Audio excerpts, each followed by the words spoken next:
2 лістапада быў дзень вялікіх рэлізаў. Дакладней, дзень з вялікай колькасцю рэлізаў, бо адразу выйшла некалькі праектаў, хоць і добрых, але не вельмі гучных, сярод якіх The Talos Principle 2, Робокоп і яшчэ некалькі. Як бы той жа Talos не чакалі ад данай аматары загадак, але сусветнай прэм'еры яе выхад назваць складана. Ну ці Робокоп, што на дзіва аказаўся зусім не як правальны голум. І сярод гэтых рэлізаў Achilles Legends Untold. Амаль у цішы і цені, хоць і не самай даўгой ад папярэдніх гульняў. Затое мае гучнае ў апісанні Souls-like Section. Хто даўно мяне глядзіць, ведае маю слабасць да гэтага жанру, і зноў ж перад намі старажытная Грэцыя, вядомы герой Траянскай вайны Ахілес і, зразумела, сама Траянская вайна. Па выхадзе спытаў у тэлеграме, ці пагуляў хто зацікавіўшы мяне праект, але крыкнуў, а ў адказ цішыня. Зноў усё рабіць самому. Ахілеса забілі на Траянскай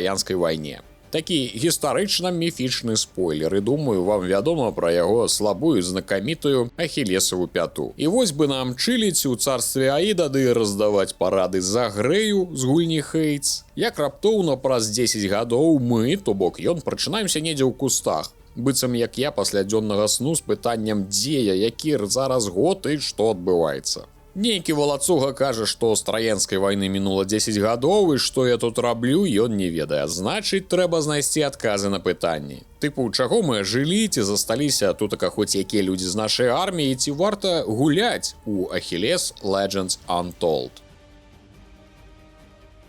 Перад намі сапраўды спробу Souls-like, але толькі механічная, калі паміраем, дык губляем частку душаў, што збіраем з пераможаных монстраў, якія можна вярнуць, прыбегшы на месца забойства. Іх будзем траціць на паляпшэнне атрыбутаў, дакладней мы проста атрымліваем узровень і пункт досведу, але іх можна згубіць па смерці. Замест вогнішчаў такія алтары, ды агулам і ўсё. У астатнім, канешне, ад соусаў тут не духу, яно нават больш падобна на нейкі Тытан-квест, калі і памятаеце такі праект. Там таксама міфы старажытнай Грэцыі і вось такі антураж. Ходзім, бегаем, намагаемся панатыкацца па клавішах і зразумець, як тут з баёўкай і наколькі ўсё складана. Можна блакіраваць амаль цалкам урон, ці набыўшы потым скіл своечасова, адблакіраваўшы, ашаламіць. Класічная контратака. Паглядзіце, якой фантастычны прамалёўкі эфект. Ну ці ухіляцца, адскочыўшы назад ад чырвоных атак, якія, як зразумелі, нельга адблакіраваць. Карацей, стандартны набор. Я, канешне, як сапраўдны аматар жанру пачаў вучыцца гэтаму танцу, намагаўся трапіць у таймінгі, спадзяючыся, што гэта важна.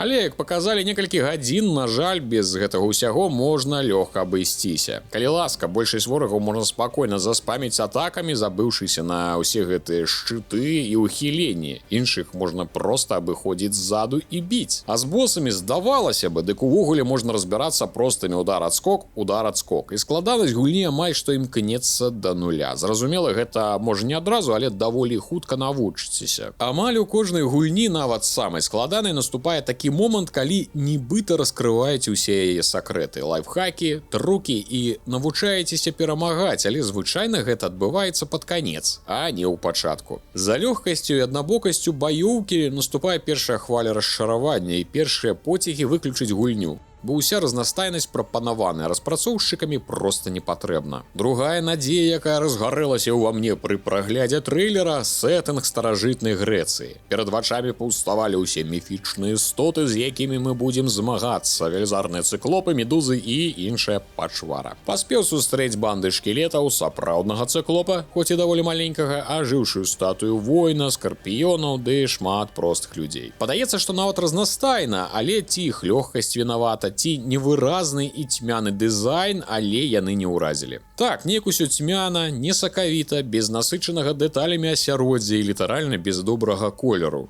Пры гэтым мясцовыя аператары намагаліся падкінуць вельмі рэдка, але ж нейкага незвычайнага кадра. А так, звычайна ізаметрыя і нейкі па адчуваннях графоніі 5гадовай даўніны. Лепей сітуацыя са зброяй. Тут і мячы, і сякеры, і дзіды. Можна ў 2 руках па жалезцы і двуручны меч. Ці бегаць з дзідай і шчытом на ваш выбар і як падабаецца. Розныя атрыбуты, тып атакі, фізічны, боскі, атручаны, розныя прыёмы, але ж усё зноў жа ўпіраецца ў патрэбнасць вось гэтага ўсяго. Бо, як і казаў, ворагаў часта можна проста заторкаць адной кнопкай ці падбег, жахнуў масавай атакай ды адбег. Усё, і нават колькасць ворагаў перастае быць складанай. Сістэма прапампоўкі персанажа таксама выклікае непаразуменне. Скайрымаўскі варыянт з узор'ямі, дзе мы выбіраем пэўны кірунак, ці ісці шляхам моцы, ці трываласці, ці якім іншым, але вельмі заблытаны. Калі ў Skyrim кожная зорка гэта пасіўка ці нейкае канкрэтнае паляпшэнне, тут жа большасць гэта проста +1, напрыклад, да моцы і ўсё. Недзе сярод гэтага зорнага неба, даволі заблытанага, рэдка хаваюцца і скілы, але іх трэба яшчэ знайсці. І іншыя з іх стануць даступныя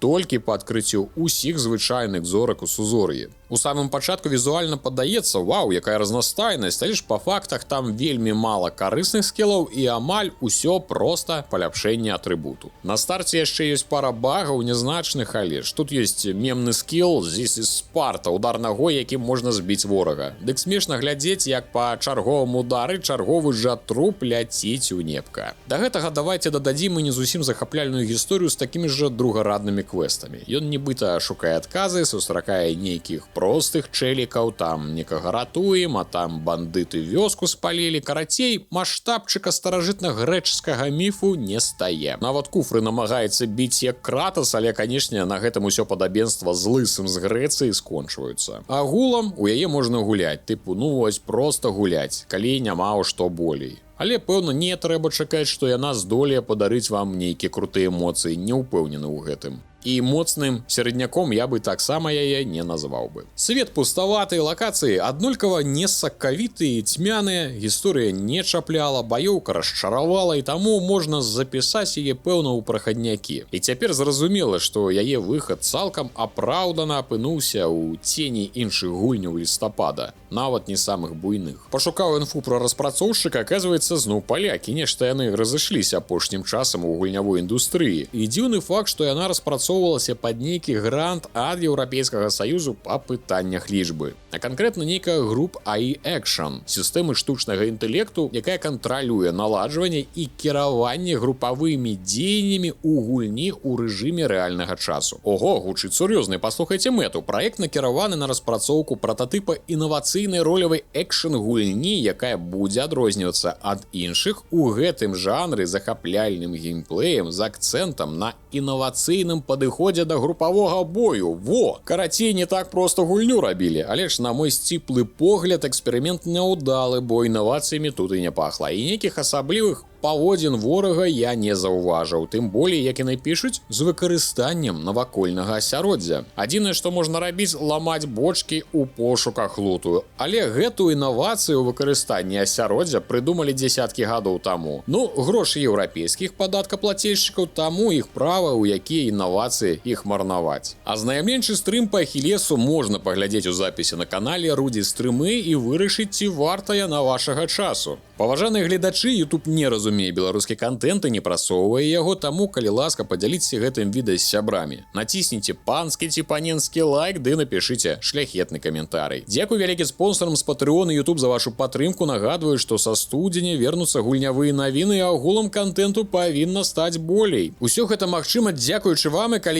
ёсць тыя, хто хоча і мае магчымасць далучыцца да суполкі неабыякавых людзей, спасылкі ў апісанні. Наступнае відэа на канале агляд на гульню па творы Станіслава Лема The Invincible. Азнайамленчае відэа таксама можна паглядзець у YouTube. З вами быў Рудзі, усіх і кожнага абдымаю і да новых сустрэч.